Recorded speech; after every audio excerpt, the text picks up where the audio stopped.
गुरुजी या ना इकडे समोर या. धन्यवाद. थँक्यू.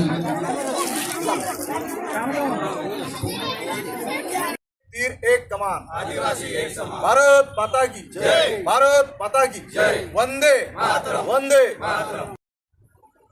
माननीय श्री विलासदादा यांनी आपल्याला केलेला आहे.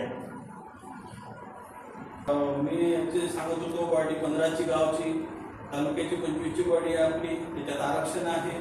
त्याच्यामध्ये जिल्ह्याची वाडी आहे आपली 41ची, त्याच्याही आरक्षण आहे. आपली राज्याची वाडी 54ची आहे, त्याच्यात आरक्षण आहे.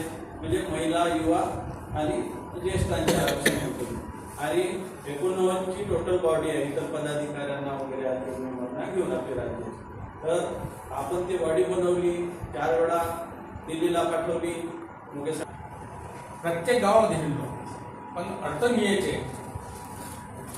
हे राजकीय लोक इतके बंड आहेत ते आपल्याला एक होऊ देत नाही. तेच एक होऊ देत नाही आणि ते आपल्याला समजत नाही. आपल्याला समजत नाही, त्याच्या मागच जातो आपण लगेच तुम्ही माहीवर येतो. खरी अडचण ती आहे राजकीय लोकांची, ते आपल्याला एक होऊ देत नाही. हे लक्षात घ्या सर्वांनी.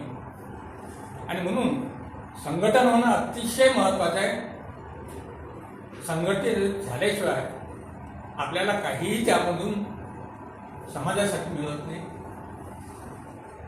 साधी गोष्ट आहे, कोर्टाने निर्णय दिलेला आहे की बोगस आदिवासीला काढून टाका कर्मचाऱ्यांना आणि नवीन कर्मचारी आदिवासीचे भरा. पण सरकार ऐकते का? सरकार ऐकत नाही. राजकीय, कारण सत्ता त्यांची आहे. सत्तेत बसले सगळे आणि संघटन नसल्यामुळे आपण अन्याय सहन करत आहोत. किती दिवस सहन करायचं? कुठं ना कुठं आपल्या अन्यायाला वाचा फुटली पाहिजे.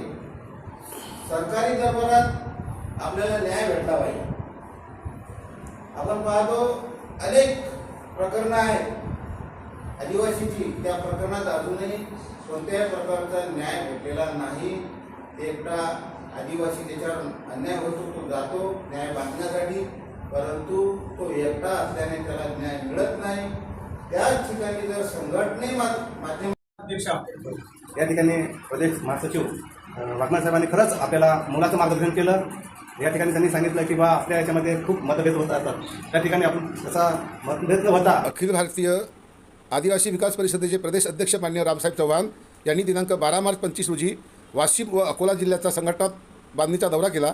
काकड, शिवणी, मंगळूरपीर, बार्शी टाकळी व पातूर इत्यादी ठिकाणी आदिवासी कार्यकर्त्याच्या बैठका घेऊन संघटना बांधणी व एप्रिल 25 मध्ये गुजरात येथे होणाऱ्या 17व्या राष्ट्रीय अधिवेशनाला सहभागी होण्याचे आवाहन केले.